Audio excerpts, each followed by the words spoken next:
ओम नमो भगवते वासुदेवाय। ओम नमः शिवाय।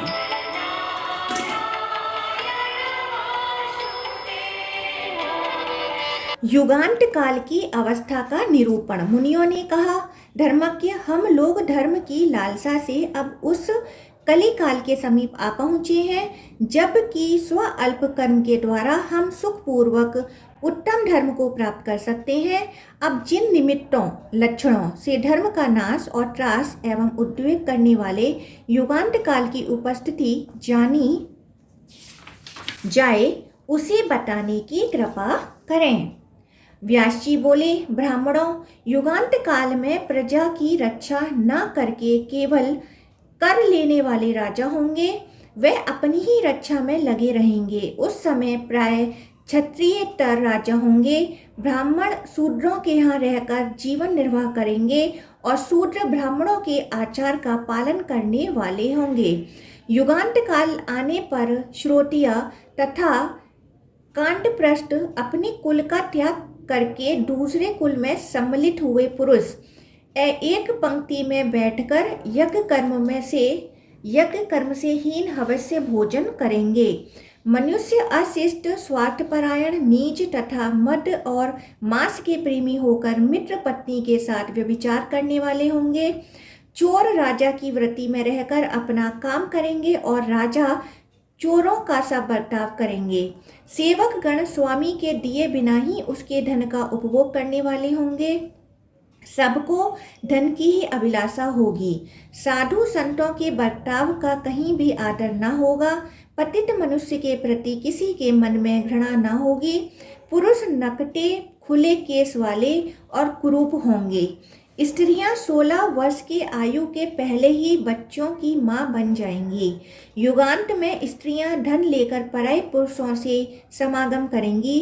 सभी द्विज वाजसनेयी बृहदारण्यक उपनिषद के ज्ञाता बनकर ब्रह्मा की बात करेंगे।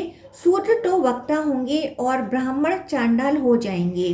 शूद्र सठतापूर्ण बुद्धि से जीविका चलाते हुए मूड़ मुड़ाकर गेरुआ वस्त्र पहने धर्म का उपदेश करेंगे। युगांत के समय शिकारी जीव अधिक होंगे। गौओं की संख्या घटेगी और साधुओं के स्वभाव में परिवर्तन होगा। चांडाल तो गांव या नगर के बीच बसेंगे और बीच में रहने वाले ऊंचे वर्ण के लोग नगर या गांव से बाहर बसेंगे। सारी प्रजा लज्जा को तिलांजलि दे उच्छृंखलतापूर्ण बर्ताव से नष्ट हो जाएगी। 2 साल के बछड़े हल में जोते जाएंगे और मेघ कहीं वर्षा करेगा, कहीं नहीं करेगा। सूरवीर के कुल में उत्पन्न हुए सब लोग पृथ्वी के मालिक होंगे। प्रजा वर्ग के सभी मानव निम्न श्रेणी के ही हो जाएंगे।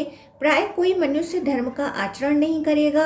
अधिकांश भूमि ऊसर हो जाएगी। सभी मार्ग बटमारों से घिरे होंगे। सभी वर्णों के लोग वाणिज्य वृत्ति वाले होंगे। पिता के धन को उनके दिए बिना ही लड़के आपस में बांट लेंगे, उसे हड़प लेने की चेष्टा करेंगे और लोभ आदि कारणों से वे परस्पर विरोधी बने रहेंगे। सुकुमारता, रूप और रक्त का नाश हो जाने से नारियां बालों से ही सुसज्जित होंगी। उनमें वीरहीन गृहस्थी की रति होगी। युगांत काल में पत्नी के समान दूसरा कोई अनुराग का पात्र नहीं होगा। पुरुष थोड़े हो और स्त्रियां अधिक, यह युगांत काल की पहचान है। संसार में याचक अधिक होंगे और एक दूसरे से याचना करेंगे, किंतु कोई किसी को कुछ न देगा। सब लोग राजदंड, चोरी और अग्निकांड आदि से क्षीण होकर नष्ट हो जाएंगे। खेती में फल नहीं लगेंगे। तरुण पुरुष बुड्ढों की तरह आलसी और अकर्मण्य होंगे। जो सील और सदाचार से भ्रष्ट हैं, ऐसे लोग सुखी होंगे। वर्षा काल में जोर से आंधी चलेगी और पानी के साथ कंकड़ पत्थरों की वर्षा होगी। युगांत काल में परलोक संदेह का विषय हो जाएगा। क्षत्रिय वैश्यों की भांति धन धान्य के व्यापार से जीविका चलाएंगे। युगांत काल में कोई किसी से बंधु बांधव का नाता नहीं निभाएगा। प्रतिज्ञा और शपथ का पालन नहीं होगा। प्राय लोग ऋण को चुकाए बिना ही हड़प लेंगे। लोगों का हर्ष निष्फल और क्रोध सफल होगा। दूध के लिए घर में बकरियां बांधी जाएंगी। इसी प्रकार जिसका शास्त्र में कहीं विधान नहीं है, ऐसे यज्ञ का अनुष्ठान होगा। मनुष्य अपने को पंडित समझेंगे और बिना प्रमाण के ही सब कार्य करेंगे। जारज, क्रूर कर्म करने वाले और शराबी भी ब्रह्मवादी होंगे और अश्वमेध यज्ञ करेंगे। अभक्ष्य भक्षण करने वाले ब्राह्मण धन की तृष्णा से यज्ञ के अन्य अधिकारियों से भी यज्ञ कराएंगे। कोई भी अध्ययन नहीं करेगा। तारों की ज्योति फीकी पड़ जाएगी। दसों दिशाएं विपरीत होंगी। पुत्र पिता को और बहुएं सास को अपना काम करने के लिए भेजेंगी। इस प्रकार युगांत काल में पुरुष और स्त्रियां ऐसा ही जीवन व्यतीत करेंगी। द्विजगण अग्निहोत्र और अग्नासन किए बिना ही भोजन कर लेंगे। भिक्षा दिए बिना और बलि वैश्वदेव किए बिना ही लोग स्वयं भोजन करेंगे। स्त्रियां सोए हुए पतियों को धोखा देकर अन्य पुरुषों के पास चली जाएंगी।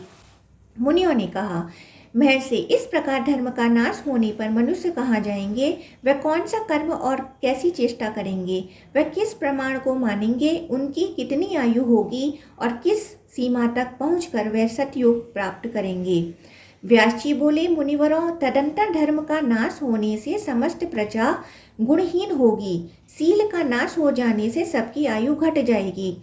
आयु की हानि से बल की भी हानि होगी। बल की हानि से शरीर का रंग बदल जाएगा। फिर शरीर में रोग जनित पीड़ा होगी। उससे निवृत्त वैराग्य होगा। निवृत्त से आत्मबोध होगा और आत्मबोध से धर्मशीलता आएगी।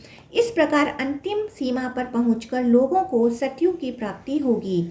कुछ लोग कोई उद्देश्य लेकर धर्म का आचरण करेंगे, कोई मध्यस्थ रहेंगे, कोई बहुत थोड़ी मात्रा में धर्म का आचरण करेंगे और कोई धर्म के प्रति केवल कौतूहल रखेंगे। कुछ लोग प्रत्यक्ष और अनुमान को ही प्रमाण मानेंगे। दूसरे लोग सबको अप्रमाण ही मानेंगे। कोई नास्तिकता परायण, कोई धर्म का लोप करने वाले और कोई द्विज अपने पंडित मानने वाले होंगे। युगांत काल के मनुष्य वर्तमान पर ही विश्वास करने वाले, शास्त्र ज्ञान से रहित, दंभी और अज्ञानी होंगे। इस प्रकार धर्म की डावाडोल परिस्थिति में श्रेष्ठ पुरुष दान और शील रक्षा में तत्पर हो शुभ कर्मों का अनुष्ठान करेंगे।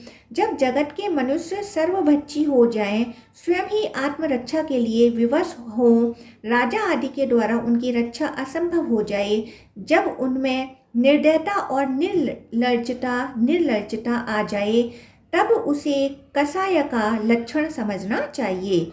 क्रोध, लोभ आदि के विकार को कसाय कहते हैं। युगांत काल में वह पराकाष्ठा को पहुंच जाता है। मुनिवरों, जब छोटे वर्णों के लोग ब्राह्मणों की सनातन वृत्ति का आश्रय लेने लगे, तब वह भी कसाय का ही लक्षण है। युगांत काल में बड़े बड़े भयंकर युद्ध, बड़ी भारी वर्षा, प्रचंड आंधी और जोरों की गर्मी पड़ेगी। यह सब कसाय का लक्षण है। लोग खेती काट लेंगे, कपड़े चुरा लेंगे, पानी पीने का सामान और पेटियां भी चुरा ले जाएंगे। कितने ही चोर ऐसे होंगे जो चोर की संपत्ति का भी अपहरण करेंगे। हत्यारों की भी हत्या करने वाले लोग होंगे। चोरों के द्वारा चोरों का नाश हो जाने पर जनता का कल्याण होगा। युगांत काल में मृत्यु लोक के मनुष्यों की आयु अधिक से अधिक 30 वर्ष की होगी। लोग दुर्बल विषय सेवन के कारण क्रस्त तथा बुढ़ापे और शोक से ग्रस्त होंगे। उस समय रोगों के कारण उनकी इंद्रियां क्षीण हो जाएंगी। फिर धीरे धीरे लोग साधु पुरुषों की सेवा, दान, सत्य एवं प्राणियों की रक्षा में तत्पर होंगे। इससे धर्म के एक चरण की स्थापना होगी। उस धर्म से लोगों को कल्याण की प्राप्ति होगी। लोगों के गुणों में परिवर्तन होगा और धर्म से लाभ होने का अनुमान दृढ़ होता जाएगा। फिर श्रेष्ठ क्या है, इस बात पर विचार करने से धर्म ही श्रेष्ठ दिखाई देगा। जिस प्रकार क्रमशः धर्म की हानि हुई थी, उसी प्रकार धीरे धीरे प्रजा धर्म की वृद्धि को प्राप्त होंगी। इस प्रकार धर्म को पूर्ण रूप से अपना लेने पर सब लोग सतयुग देखेंगे। सतयुग में सबका व्यवहार अच्छा होता है और युगांत काल में साधु वृत्ति की हानि बताई जाती है। ऋषियों ने प्रत्येक युग में देश काल की अवस्था के अनुसार पुरुषों की स्थिति देखकर उनके अनुरूप आशीर्वाद कहा है।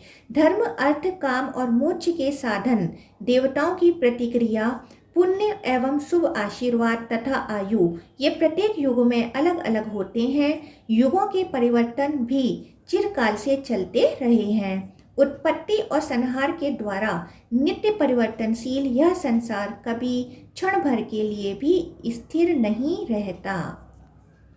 ओम नमो भगवते वासुदेवाय।